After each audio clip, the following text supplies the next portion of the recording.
আছি। আসসালামু আলাইকুম, কেমন আছেন সবাই?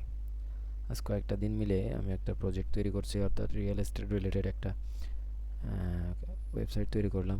একদম মেইন বিষয় হচ্ছে যে আমাদের একটা অ্যাসাইনমেন্ট জমা দেওয়া ছিল। মানে একটা অ্যাসাইনমেন্ট ছিল, যে অ্যাসাইনমেন্টটা পরিপূর্ণ করার জন্য আমাকে একটা প্রজেক্ট দেওয়া হয়েছিল। সে প্রজেক্টে আমাদের বলা হয়েছিল যে উম, একটা লিস্ট, এই যে আমাদের একটা রিকোয়ারমেন্ট দেওয়া ছিল, অ্যাসাইনমেন্ট 9 রিকোয়ারমেন্ট দেওয়া ছিল যে একটা ওয়েবসাইট তৈরি করতে হবে, এবং তার কিছু দিক নির্দেশনা দেওয়া ছিল যে কীভাবে বানাতে হবে, রুলসটা কেমন হবে, এবং ডিজাইনটা ইউনিক করতে হবে। তারপর আছে একটা ন্যাপবার তৈরি করতে হবে, একটা লগ ইন পেজ তৈরি করতে হবে, একটা রেজিস্টার পেজ তৈরি করতে হবে। রেজিস্টার পেজে কী কী থাকবে, নেম থাকবে, ইমেল থাকবে, ফটো, ইউআরএল, পাসওয়ার্ড, এগুলো থাকবে। তারপর একটা ব্যানার থাকবে যেটা হচ্ছে স্লাইড করবে, অটোমেটিক করতে পারে, আবার এমনিও স্লাইড করার মতো বাটন থাকবে। একটা ফুটার থাকবে, একটা এস্টেট অর্থাৎ সম্পত্তির একটা আলাদা একটা সেকশন থাকবে যেখানে আমরা রিলেভেন্ট ইমেজগুলো দেখতে পারবো। তারপর টাইটেলে পাবো, একটা আইডি পাবো, একটা আছে সেগমেন্ট নেম থাকবে, ডিসক্রিপশন, প্রাইস অ্যান্ড স্ট্যাটাস থাকবে, যেটা আসলে বিক্রির জন্য নাকি কেনার জন্য, এরকম থাকবে। এরিয়া অর্থাৎ এখানে লোকেশন থাকবে। তারপরে হচ্ছে আপনার এখানে স্কোয়ার ফিট থাকবে, ফ্যাসিলিটিস কী কী থাকবে সেটারও একটা লিস্ট থাকবে। অ্যান্ড এ ভিউ প্রপার্টি অর্থাৎ একটা বাটন থাকবে যেখানে ক্লিক করলে ইন ডিটেলস সম্পর্কে জানা যাবে। স্টেট ডিটেলস অর্থাৎ যেখানে একটা ক্লিক করলে ওই সম্পত্তি রিলেটেড বা ওই কার্ড রিলেটেড সম্পূর্ণ তথ্যটা পাওয়া যাবে। এমন একটা 404 পেজও থাকবে, যেখানে অন্য যদি কোনো রাউটে আমরা চলে যাই বা যেই পেজটা আমাদের এখানে নেই এমন কোনো পেজে যদি আমরা সার্চ করি, সেক্ষেত্রে সেটা যেন অবশ্যই অবশ্যই যেন ওই পেজে নিয়ে যায়, মানে ওই অ্যারোর পেজটাতে শো করে সে আর কি। এবং এক্সট্রা একটা রাউট তৈরি করা, ডাইনামিক টাইটেল তৈরি করা অ্যান্ড ইটস, এবং কিছু চ্যালেঞ্জিং পার্ট আছে যেটা 3টা চ্যালেঞ্জ দিয়েছে আমাদেরকে। এই 3টা চ্যালেঞ্জও পরিপূর্ণ করতে হবে। তো এর ভিতরে আমি এক আর 3টা পারি, কিন্তু 2টা আপাতত পারি না, কারণ এটা নিয়ে আপাতত আমার কোনো আইডিয়া নাই। তো এর উপর বেস করে আমি আমার প্রজেক্টটা দাঁড় করাইছি। সেটা হচ্ছে, এটা হলো আমার কোড। করছি তো অনেক দিন ফেলে করছি। আর আমার যে মেইনলি যে ওয়েবসাইটটা তৈরি হয়েছে সেটা কেমন হয়েছে সেটা একটু দেখাই। এখানে আমি ন্যাপবার রাখছি যেইভাবে, এটা আছে লোগো, এটা আছে এখানে 3টা পেজ রাখছি। একটা আছে হোম পেজ ফর সেল অর্থাৎ বিক্রির জন্য, কিন্তু কেনার জন্য এটা করিনি আর কি। আর একটা করা হয়েছে রেজিস্টার পেজ, একটা লগ ইন পেজ, একটা আছে আপডেট প্রোফাইল পেজ, এই 3টা। আর এখানে আরেকটা প্রোফাইল রিলেটেড তৈরি করা হয়েছে, যে এখানে যদি আমি লগ ইন থাকি, এখানে এই অ্যাকাউন্টটা যদি আমার লগ ইন করা থাকে, তাহলে এখানে আমার লগ আউট শো করবে এবং আমার এখানে প্রোফাইলটা থাকবে। আর যদি আমি লগ ইন না থাকি, তাহলে এখানে শুধুমাত্র দেখাবে লগ ইন, অর্থাৎ আমাকে লগ ইন করতে বলা হবে, এটা আর কি। আর এখানে প্রোফাইলের উপর যদি হোভার করা হয়, মাউস না হয়, তাহলে এখানে আমার নামটা দেখাবে। অর্থাৎ আমি ওইখানে নাম দিয়েছিলাম খান সাহেব। এই আর কি, এনে অন্য হোভার করলে এটা দেখাবে আর কি। আর এটা হচ্ছে এখানে স্লাইড করা হয়েছে। স্লাইডটা ওইভাবে করা হয়েছে যে 3 সেকেন্ড পর পর জাস্ট ইমেজটা চেঞ্জ করা হবে, ওই যে সাইড থেকে আসবে এটা আর করা হয়নি। আর এখানে এখানে অ্যাডভার্টাইজমেন্টের জন্য এটা করা হয়েছে, এই যে এই অংশটুকু। তো যদি কখনো অ্যাডভার্টাইজমেন্ট আসে, সেক্ষেত্রে এটা এখানে এখানে অ্যাডটাকে অ্যাড করা যাবে, এই আর কি মেন বিষয়। আর এটা হলো আমার সেই কার্ড, প্রত্যেকটা কার্ড প্রপার্টি কার্ড। আর এটা হচ্ছে সাজেস্টেড পার্ট। এই অংশটাকে আর একটু ডিজাইন করা যেত, আমি চেয়েছিলাম করতে, কিন্তু যেহেতু সময় খুবই কম, সেই সময়ের কারণে এটা হয়ে ওঠেনি। আর প্রত্যেকটা কার্ড তৈরি করা হয়েছে এখানে জাস্ট শুধুমাত্র এই যে নিচের অংশে যতক্ষণ আমার কার্সর থাকবে, তখন এটাকে পয়েন্ট হিসেবে, অর্থাৎ এখান থেকে এই অংশের ভিতরে যে কোনো জায়গায় আমি যদি ক্লিক করি, তাহলে আমার এই কার্ড সম্পর্কে সম্পূর্ণ ডিটেলসটাকে আমাকে দেখাবে। যেমন প্রত্যেকটা কার্ড তৈরি করা হয়েছে একটা ইমেজ, আর তার টাইটেল বা তার সেটা কি হাউস নাকি অ্যাপার্টমেন্ট নাকি স্টুডিও, কোনটা কে জন্য। যেহেতু ইমেজগুলো আমি অতটা অ্যাকুরেটলি ইউজ করিনি, জাস্ট ডাইনামিকভাবে আমি ইমেজ বিবিতে আপলোড করে সেটাকে এখানে ডাইনামিকভাবে অনলাইন থেকে এটাই যেন দেখা যায়, সেই ওইটা ইউজ করে সিস্টেমটা বিল্ড করছে আর কি। আর এখানে হচ্ছে লোকেশনটা দেখাবে, এখানে বেডরুম কয়টা, বাথরুম কয়টা, এবং স্কোয়ারের সাইজে কতটুকু, এই আর কি। এবং আমি যদি প্রত্যেকটাতে ক্লিক করি, এখানে যদি ক্লিক করি, অর্থাৎ আমি যদি একটা কার্ডে ক্লিক করি, তো এই কার্ড সম্পর্কে A to Z আমাকে ডিটেলস দেখাবে।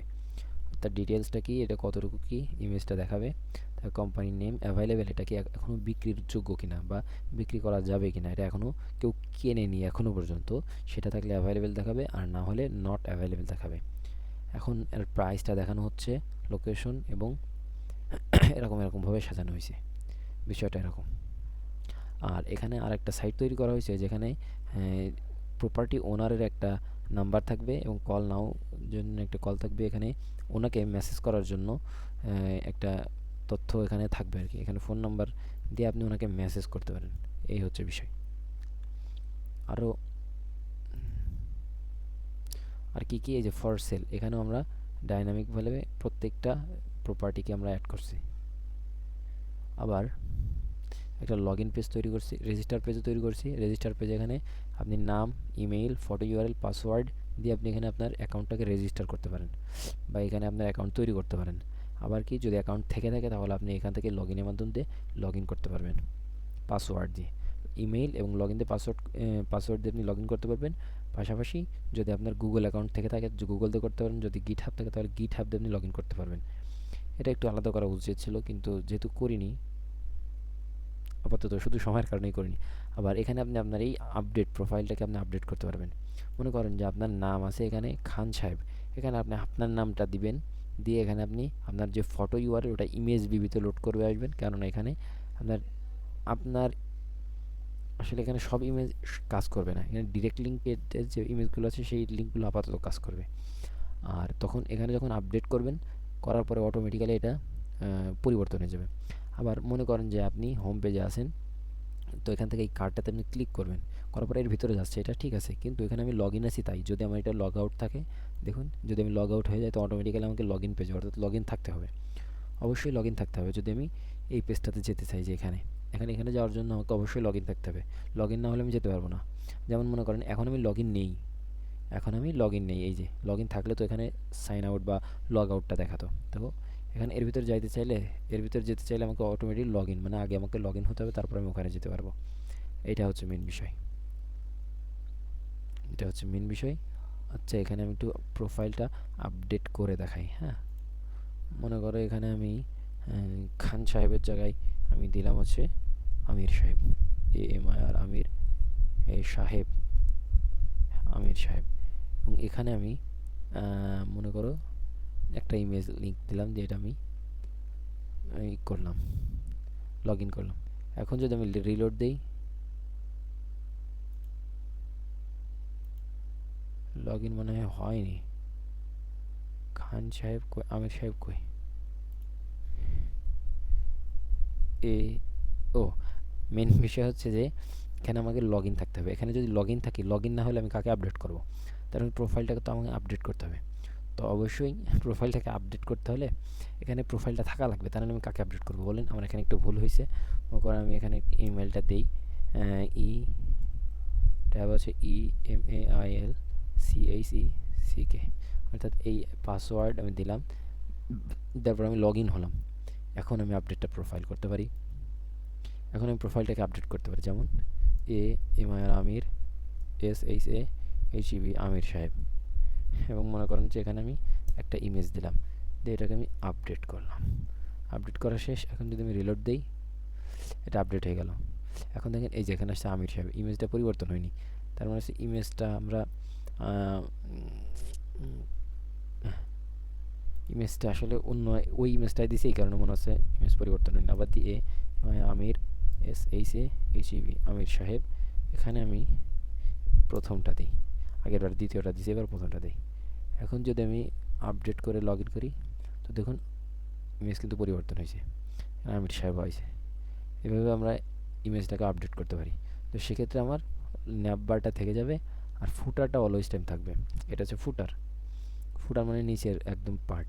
আর এটা আছে কপিরাইট আইন 2025-এর সকল হান্ত পাঞ্চম পাঙ্কুপাং। তো যাই হোক, ভিডিওটা এই পর্যন্তই থাক। কী করলাম, এই কয়টা দিন ফেলে এটা এই অ্যাসাইনমেন্টটা করলাম। এখন ব্যাক এন্ড অর্থাৎ ডাটাবেস তৈরির প্রসেসটা সম্পন্ন করবো ইনশাল্লাহ। আজকের মতো এই পর্যন্তই। দোয়া রাখবেন আমার জন্য।